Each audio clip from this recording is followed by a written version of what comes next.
Hi hello అందరికీ నమస్కారం. Welcome to our channel. నేను ఆదిత్య. ఏపీ ముఖ్యమంత్రి చంద్రబాబు నాయుడు గారు ఏపీ యొక్క ఆర్థిక స్థితిగతులపై కొన్ని కీలక ప్రతిపాదనల గురించి ఈరోజు ప్రధానమంత్రి నరేంద్ర మోదీని భేటీ కానున్నారు. సో మరి ఈ అంశం గురించి మాట్లాడడానికి మనతో పాటు స్టూడియోలో ఉన్నారు ప్రముఖ సీనియర్ జర్నలిస్ట్ దుర్గా వడ్లమణి గారు. సో మ్యామ్ని అడిగి మరిన్ని విషయాలు తెలుసుకుందాం. మ్యామ్ నమస్కారం. మ్యామ్ ఏపీ ముఖ్యమంత్రి చంద్రబాబు నాయుడు గారు కొన్ని కీలక ప్రతిపాదనలు అవ్వచ్చు, లేకపోతే ఏపీ యొక్క ఆర్థిక స్థితిగతులు అవ్వచ్చు, లేదా కేంద్రం అమరావతికి గాను ఒక 15,000 కోట్లు సంథింగ్ ఏదో ఇస్తానా, ఈ అంశాలంటి గురించి నరేంద్ర మోదీ గారితో భేటీ కానున్నారు. సో ఈ అంశాన్ని అంటే వాళ్ళు భేటీ అయిన తర్వాతకి ఎలాంటి ప్రతిపాదనలు ఉండబోతున్నాయి, అసలు ఏ విధంగా ఉండబోతుంది ఇది? భేటీ ఇంకా సాయంకాలం జరుగుతుంది. అదే భేటీ కానున్నారు. అయితే మోదీ గారితో ఆయన అడగబోయేది అంటే వాళ్ళు 15,000 కోట్లు రుణంగా ఇస్తామని అన్నారు. సో ఆ రుణాన్ని ఏ రకంగా ఇస్తారు, కేంద్ర ప్రభుత్వం అంటే వాళ్ళు ఏ రకంగా ఏపీకి వాళ్ళ సహాయం ఎలా ఉంటుంది, ఇవన్నీ అడగబోతున్నారు. సో మోదీ గారితో ఇవన్నీ చర్చిస్తారు. ఎందుకంటే అమరావతి ఇప్పటికే నష్టపోయింది. మొన్న ప్రపంచ బ్యాంక్ టీం కూడా వచ్చి ఎంత పర్యవేక్షించి వెళ్ళారు. ఈ నేపథ్యంలో అసలు అమరావతికి ఏం చేస్తారు, ఇప్పటికే చాలా నష్టపోయింది ఆంధ్రప్రదేశ్ అనేది చంద్రబాబు నాయుడు గారి ఉద్దేశం. సో ఈ విషయాలు చర్చించడమే కాకుండా మనకి నిర్మలా సీతారామన్ గారు హామీ ఇచ్చారు, పోలవరానికి కూడా వాళ్ళు నిధులు కేటాయిస్తామని. సో దాని మీద కూడా ప్రత్యేకంగా మాట్లాడదలుచుకున్నారు. ఇప్పుడు నిర్మలా సీతారామన్ గారితో మాట్లాడతారు, తర్వాత అమిత్ షాతో మాట్లాడతారు, జలవనరుల మంత్రి పాటిల్ గారితో కూడా సమావేశం అవుతారు. తర్వాత ఇప్పుడు డయాఫ్రమ్ వాల్ వెంటనే నిర్మించాలి. సో ఈ విషయాలన్నింటినీ కూడా చర్చించబోతున్నారు. అయితే ఈ చర్చల్లో భాగంగా ఇప్పుడు మనకి ఈ అంశాలు ఉన్నాయి కదండి, ఇప్పుడు ఈ నామినేటెడ్ పోస్టులు, మరి వీటి గురించి కూడా చర్చ వస్తుందా ఏంటి మనకు తెలియదు. అందులో వాళ్ళకి ఇచ్చే పర్సంటేజ్ కొంత ఉంటుంది కదా ఇప్పుడు తెలుగుదేశం కూటమిలో ఉన్నందువల్ల. సో ఆ విషయాలు కూడా చర్చకు వస్తాయని అనుకుంటున్నారు అందరూ. సో ఏది ఏమైనా ఇప్పుడు ముందు ఆయన టాస్క్ ఏంటంటే ఆంధ్రప్రదేశ్ని డెవలప్ చేయటం నెంబర్ 1. నెంబర్ 2, ఈ డెవలప్మెంట్లో భాగంగా ఈరోజు మనం చాలా నిధులు కోల్పోయాం మనం అన్ని రకాలుగా కూడా. అంటే గత ప్రభుత్వం ఏదైతే ఉందో వైసీపీ ప్రభుత్వం ఏ రకంగానూ అంటే ఆంధ్రప్రదేశ్కి రావాల్సినవి వాళ్ళు తీసుకురాలేదు. మీకు గుర్తుంటే గతంలోనే రాజ్నాథ్ సింగ్ గారు చెప్పారు, మేము ఇచ్చాము పోలవరానికి 15,000 కోట్లు, ఆ నిధులు ఏం చేశారో తెలీదు. ఇలా ఆయన అంటే జరిగినవన్నీ 14 లక్షల కోట్లు అప్పని మెన్షన్ చేసింది రాజ్నాథ్ సింగ్ గారే వైజాగ్లో. కాబట్టి ఆయన ఒక్కొక్కటి జగన్మోహన్ రెడ్డి హయాంలో జరిగినవన్నీ కూడా ఎలక్షన్స్ ముందు ఆయన చెప్పడం జరిగింది. అంటే ఏమేమి నష్టం చేశాడు, ఎంత అవినీతి జరిగింది, ఏ శాఖల్లో జరిగింది ఆయన వివరంగా ఆ రోజు చెప్పారు. కాబట్టి ఈరోజు తీసుకుంటే కనుకైతే మనం అన్ని రకాలుగా నష్టపోయాం. ఆంధ్రప్రదేశ్ అనేది అభివృద్ధి కుంటుపడడానికి కారణమే జగన్మోహన్ రెడ్డి. ఇప్పుడు మనం ఇవాళ చూసుకుంటున్నామండి, ఎన్ని రకాల స్కామ్స్ బయటకు వస్తున్నాయి. జోగి రమేష్ అయింది, రోజా అయింది, ఇవాళ ఎంబీవి సత్యనారాయణ అయింది. సరే ఇవి పక్కన పెడితే ఇవాళ ఎగ్ పఫ్ స్కాము 3,62,00,000 చిల్లర ఎక్కడైనా ఉందండి? నవ్వడు ఎవడైనా? మనకి ఎలకల గురించి తెలుసు, ఎలకలు తెరవడానికి 1.34 లక్షలు అది అయిపోయింది. అంతకుముందు 28 లక్షలు నిమ్మకాయ నీళ్ళకి. సో అంటే జగన్మోహన్ రెడ్డి హయాంలో ఏ స్కాములు జరిగాయి, ఎలా జరిగాయి మనకు తెలుస్తుంది. నిన్న సిసోడియా చెప్పారు, వైజాగ్లో ఎంత భూమిని కబ్జా చేశారు, చుక్కల భూములు ఏమయ్యాయి, అసైన్డ్ భూములు ఏమయ్యాయి అని చెప్పుకొచ్చారు. సో ఎక్కడ చూసినా అవినీతి అక్రమాలు, మీరు ఎవరిని ముట్టుకున్నా అవినీతి. ఇప్పుడు వల్లభనేని వంశీ ఏమయ్యాడో తెలియదు, మనుషులు కూడా మాయమైపోతున్నారు. అంటే వీళ్ళు రెడ్ బుక్ గురించి మాట్లాడుతున్నారు, నిన్న కూడా మాట్లాడారు.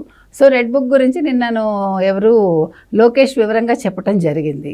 అందులో ఏం చెప్పారని, ఎవరైతే అవినీతి అక్రమాలు అన్యాయాలు దౌర్జన్యాలు చేశారో వాళ్ళ మీద చర్యలు ఉంటాయి అన్నారు. సో అంటే ఇవన్నీ కూడా ఈరోజు కేంద్రంతో మాట్లాడాలి. అసలు రాష్ట్రంలో గత 5 ఏళ్లలో ఎంత విధ్వంసం జరిగింది, ఏ అంశాల్లో రాష్ట్రం నష్టపోయింది, ఎక్కడెక్కడ అవినీతి జరిగింది, ఇవన్నీ కూడా ప్రైమ్ మినిస్టర్ దృష్టికి తీసుకురావాలి కదండి. ఇప్పుడు రాష్ట్రం అభివృద్ధి చెందాలంటే మనకి నిధులు కావాలంటే మనకి జరిగిన నష్టం ఏంటో మనం చెప్పగలగాలి కదా.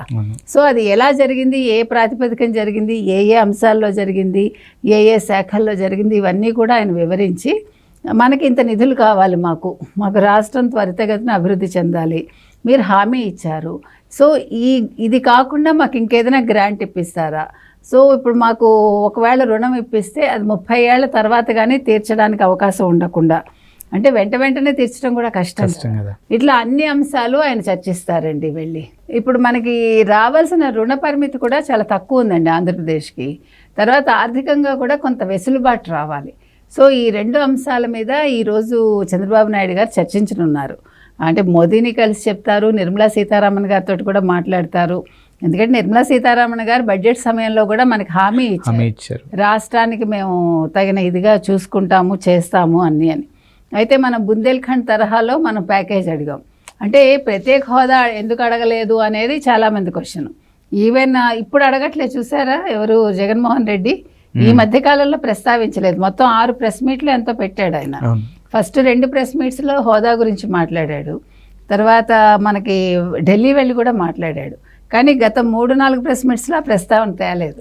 అయితే ఇప్పుడు మనకి హోదా అవసరం లేదండి, మనకి కావాల్సిన ప్యాకేజీ ఇస్తే నిధులు వస్తాయి, నిధులు వస్తే అభివృద్ధి జరుగుతుంది. అభివృద్ధి జరగటమే మనకు ముఖ్యం.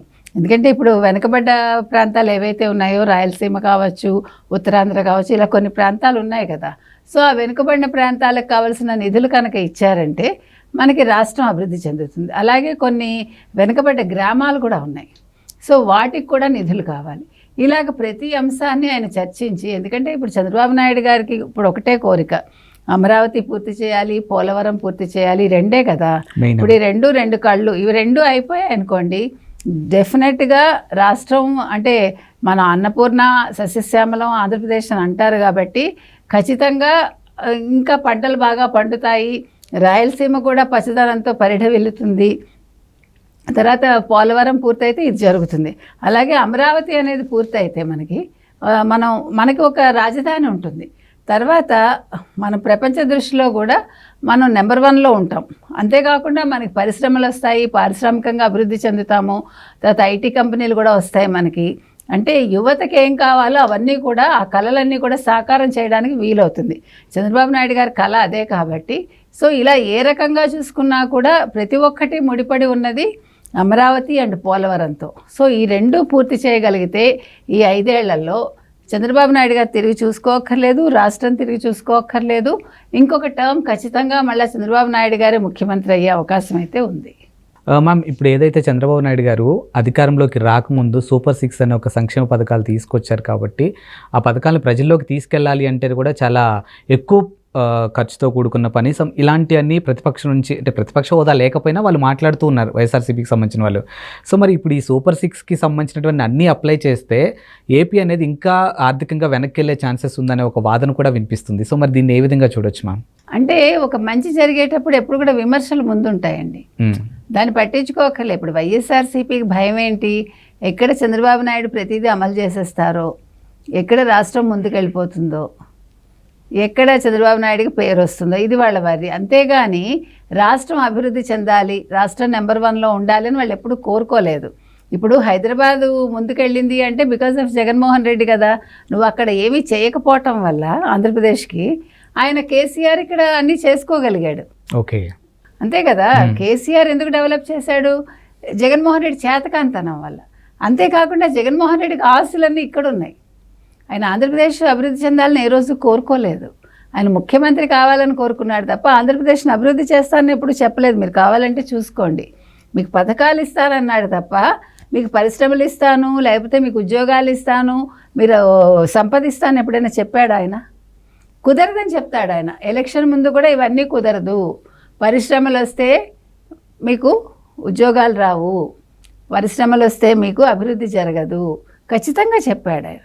కాబట్టి జగన్మోహన్ రెడ్డి లాంటి వాళ్ళు 2 బట్టలు నొక్కుతారు, పథకాలు ఇస్తారు, ఆ పథకాల ద్వారా వచ్చే డబ్బుని మళ్ళిస్తాడు ఆయన, అంతే. కాబట్టి ఆయనకి బాధ ఏంటంటే చంద్రబాబు నాయుడు ఎక్కడ అన్నీ అమలు చేసేస్తాడో అదొక భయం ఉంది. కాబట్టి ఆయన అలాగే మాట్లాడతాడు. వైసీపీ వాళ్ళ మాటలు పట్టించుకోక్కర్లేదు. చంద్రబాబు నాయుడు గారు అసలు కేర్ చేయరు. ఆయన ఎలా చేయాలి, ఏం చేయాలి, ఇదే ఆయన తపన. కాబట్టి ఖచ్చితంగా ఆయన అనుకున్నవన్నీ చేస్తారండి. ఇప్పుడు కేంద్రంతో సత్సంబంధాలు ఉన్నాయి కాబట్టి ఆయన ఖచ్చితంగా రావాల్సినవన్నీ కూడా తీసుకుని వస్తారు. రాష్ట్రం పురోభివృద్ధి చెందుతుంది. Thank you ma'am. Thank you.